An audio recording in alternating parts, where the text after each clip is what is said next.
예, 안녕하세요. 더마버입니다. 오늘 영상은 조금 바꿔봤는데 편집도 약간 바꿀 예정에 영상 각도도 조금 바꾸고 다들 PT를 지겨워하시기 때문에 최대한 PT 안 보이는 방향으로 조절하기로 했습니다. 오늘 주제는 요거 스테로이드 리바운드에 도움이 되는 피부 처치법인데요. 제가 왜 이 주제로 찍냐면은 이 주제로 영상이 있는데 다른 분이 찍으신 내용이 하도 좀 그렇다 싶은 생각이 드는 게 없어가지고 제가 이걸 굳이 한번 다시 찍게 됐습니다. 냉찜질 얘기를 한번 해보고 싶은데, 냉찜질이 이제 스테로이드 리바운드에 도움이 되는 관리라고 뭐 하셔가지고 제가 약간 좀 이해가 안 가는데, 냉찜질은 스테로이드 리바운드의 관리의 요령이라고 보기가 좀 어렵죠. 일시적인 핫플러시, 얼굴 막 달아에 대해서 이제 대증요법에 불과하죠. 이제 스테로이드 리바운드 증상에서 얼굴이 막 확 달아오르면은 이게 뭐 약간 도움이 될 수도 있을 수도 있지만, 스테로이드 리바운드에서 얼굴이 뭐 달아오르지 않는다라고 하면 냉찜질을 할 필요가 없겠죠. 기본적으로 이제 스테로이드 리바운드 증상의 단계에서는 환자 피부가 이 PEWL이라고 해가지고 경피 수분 손실, 트랜스 에피더말 워터 로스가 높아진 상태거든요. 그래서 이제 물 닿는다고 그 수분 손실이 뭐 생겨서 뭐 건조해지고 이러지는 않아요. 근데 원래 이 스테로이드 부작용 상태에서는 피부가 그렇기 때문에 물 굳이 닿는다고 뭐 특별히 뭐 건조해지거나 이러진 않습니다. 굳이 뭐 물기를 피하거나 뭐 물기를 빨리 닦아내거나 뭐 이럴 필요가 없죠. 그래서 이제 수분 접촉이 문제가 아니고 냉각 자극을 오래 하면 안 좋습니다. 특히 냉찜질 같은 경우에 간단히 얘기해서 얼굴이 한겨울에 오래 바깥에 추운 데 있으면 얼굴이 빨갛게 트잖아요. 그런 게 안 좋은 겁니다. 한랭 자극에 오래 장시간 노출되면 안 돼요. 그래서 저희 환자들 같은 경우에 냉찜질 하고 싶다라고 하시는 분들은 뭐 굳이 말리지는 않는데 2분 이상 못하게 하죠. 한꺼번에 한 번에 할 때. 그리고 뭐 연속적으로 하지 말고 불편할 때만 잠깐씩 되는 수준으로만 뭐 하면 되고, 근데 이거 자체로 리바운드가 좋아지거나 하진 않습니다. 그래서 냉찜질은 스테로이드 리바운드 관리가 아닙니다. 그 수포 진물에 뭐 거즈를 쓰라는 얘기를 하시는데, 거즈를 쓰는 게 좋냐라고 했을 때 저는 좀 별로라고 보거든요. 이 통기되는 거즈 사용, 저는 별로 좋지 않다고 봅니다. 이 수포나 진물 같은 거 날 때 거즈 자체가 뭐 나쁘다기보다 진물이 말랐을 때 거즈 떼낼 때 그때 문제가 생기기 때문에 거즈를 굳이 쓸 필요가 없다라고 하는 거거든요. 뭐 거즈로 덮는다고 2차 감염 뭐 억제한다고 하는데 말도 안 되는 얘기고, 뭐 거즈에 같이 쓰는 항생제 2차 감염을 조금 줄일 수는 있을 수도 있겠죠. 그 항생제는 뭐 필요할 경우에 사용할 수도 있죠.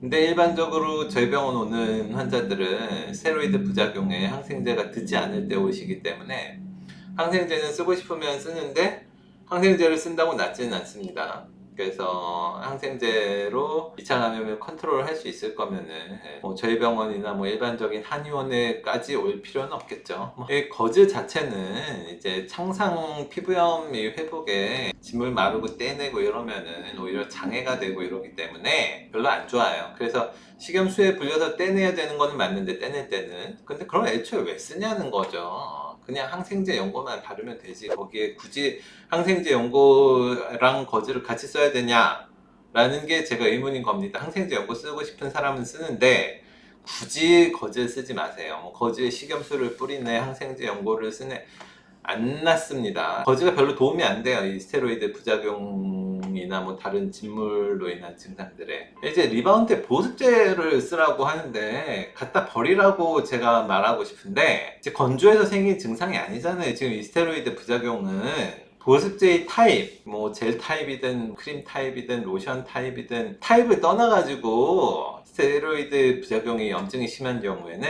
이 보습제가 도움이 된다기보다는 해로운 경우가 많죠. 왜냐면은 저희가 이전 영상에서 굉장히 여러 번 얘기했지만 이 접촉성 피부염 때문에 그렇습니다. 그래서 웬만하면 보습제 갖다 버리세요. 그때나 이 화장품으로 악화된 환자들을 많이 보면은 이 염증이 심한 증상에 보습제를 쓰라는 얘기를 차마 못한다니까요. 저는 그 얘기가 도저히 안 나오는데 이 염증이 심한 경우에 이 접촉성 피부염이 악화되는 경우가 많기 때문에 저는 이 보습제를 쓰라는 얘기가 잘 안 나오는데 왜 이 보습제를 쓰라고 하는지 진짜 이해가 안 되네요. 다른 것보다 이제 접촉성 피부염을 배제하는 게 가장 우선입니다. 이 스테로이드 부작용에서 중요한 관리 중에 하나는 보습제가 도움이 안 되니까, 그리고 건조해서 생긴 증상이 아니니까 염증이 심할 때는 보습제 쓰지 마세요. 이제 목욕을 해가지고 각질 제거를 한 다음에 거기다 보습제를 바르라고 하는데 역시 말도 안 되는 얘기죠.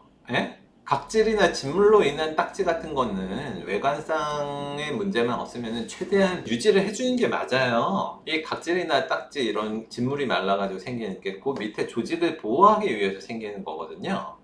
그러니까 요건 그냥 최대한 보존을 해야지. 그 각질이 생기는 거는 우리 뭐 피부 표피에 각질 주기가 좀 빨라지고 자극을 받아가지고 과민해지고 이래가지고 미숙화된 각질이 이제 빨리빨리 생기는 거라 가지고 그걸 제거를 하지 말고 그냥 가만히 내비두면 됩니다. 가만히 내비두면 되는데 그거를 목욕을 하고 불리고 한 다음에 손으로 살살 문질러서 떼어낸 다음에 거기다가 보습제를 쳐바르라고 하는 게 어떻게 스테로이드 부작용에 관리가 되냐고요. 말이 되나요 그게? 제가 좀 얘기하니까 약간 격해지는데 말도 안 되는 얘기라 그렇습니다. 상식적으로 애초에 각질 제거 자체도 자극이 되고 보습제도 자극인데 목욕으로 각질을 불려서 제거한 다음에 진물 딱지를 제거를 한 다음에 보습제를 바르는 건 말도 안 되는 얘기입니다. 애초에 열탕 목욕, 이제 얼굴이 붉어질 정도의 그런 목욕 자체를 권하지를 않아요.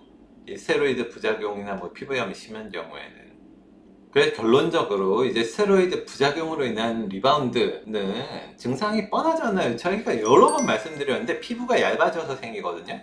요건 스테로이드 약물 자체가 피부를 얇게 만드는 효과가 있기 때문에, 그래서 각질 제거를 하면 안 돼요. 기본적으로는 콜라겐 합성을 촉진을 시키는 약물들을 뭐 써야 되는데, 뭐 자연수액을 쓰는 건 당연하고, 자연수액을 뭐 정 쓰기 싫어 죽겠다, 혹은 한 팩에 10,000원 하는데 그것도 비싸다, 못 쓰겠다, 그러면은 레모나라도 좀 달고 드시면 됩니다. 비타민C 있잖아요. 아무거나 맛있는 거 먹으면은 비타민C 자체는 콜라겐 합성 촉진을 해주니까 미세하게나마 그거가 차라리 낫지. 각질 제거를 하면서 뭐 보습제를 거기다 바른다 보단 100만 22배쯤 좋습니다.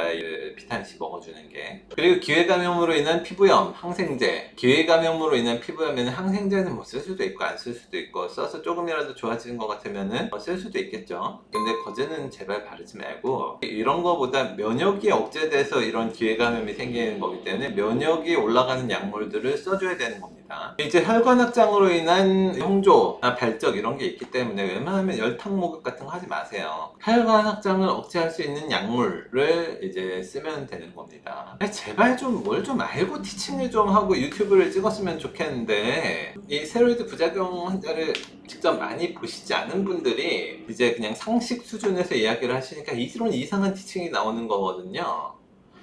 보습제 쓰라는 티칭은 제가 봤을 때 피부 염증이 심하신 분들은 다 개무시하셔도 됩니다. 피부염이 심한 분들은 보습제를 안 쓰는 게 나아요. 기본적으로 보습제가 굉장히 정말 내가 예전부터 쓰던 거고 피부 염증이 뭐 아무리 심해도 이걸 써도 문제가 없다, 이런 경우에는 뭐 써도 상관없는데, 새로 뭐 다른 보습제를 맞춰보고 이러면은 잘해봐야 한 반 정도나 뭐 안 따가운 경우가 생기지, 보통은 따가운 증상이 생겨요. 저희 제품도 마찬가지입니다. 그래서 저희 제품을 쓰지 말라는 겁니다. 저는 보습제를 만드는 원장이거든요. 제 보습제를 벌써 만든 지가 몇 년이고 환자를 본 지가 몇 년인데, 제가 염증이 심한 환자들은 보습제를 쓰지 말라고 하는 겁니다. 이해가 되시죠? 웬만하면은 보습제 쓰지 마세요. 제가 지금 저희 병원 제품 이거 만들지만 염증이 심한 분들은 쓰지 마세요. 이거 써서 보통은 문제가 없지만 문제 생길 가능성이 그래도 한 20-30%, 30-40% 되기 때문에, 염증이 심한 분들은 염증이 없는 물질, 약물 이런 게 있는데 왜 이걸 굳이 쓰겠어요? 보습의 원인이 아닌데 질환에 보습이 된다고 크게 도움이 되지도 않는데 이 기름을 바른다고 해서 증상이 낫느냐? 그거는 예수 그리스도만 가능한 겁니다. 이해가 되시죠? 오늘 영상은 여기까지 하겠습니다. 고맙습니다.